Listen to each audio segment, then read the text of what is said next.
So, are you a scumbag? And if so, what percent of scumbag are you? I'll go first. Me, 11%. What's funny about 11% is somebody who, was born in Minnesota, the Menards commercials. Save big money at Menards. Save 11%, blah, blah, blah, blah, blah, blah. I always thought it was funny. But, like, for me, the reason that it's 11% is also the reason that I'm a socialist and not a capitalist. Because when all my bills, like if I have a year's worth of runway where I don't have to worry about like paying any bills, what it does is it takes my scumbaggery levels from 11 down to 1. I have like a plus minus 10 ratio based on money.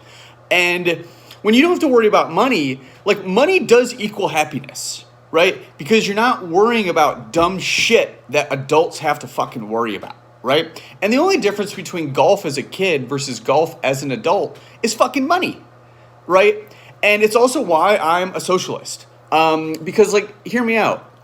If there was universal basic income and you have your house and, shelter, food, and healthcare taken care of, then we can go out and work, 30 hours a week, 40 hours a week, whatever we want to do, whatever amount of money that we want to make for our golf monies, right?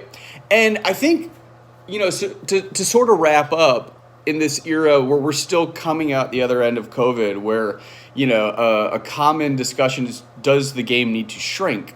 I think the people who don't understand the traditions of the game and they don't, sort of grasp and appreciate the etiquette of just being a gentleman, those guys need to fucking go, right?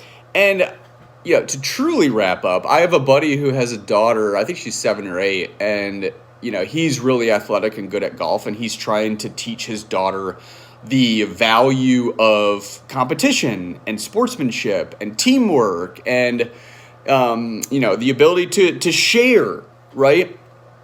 Both in team games and individual sports.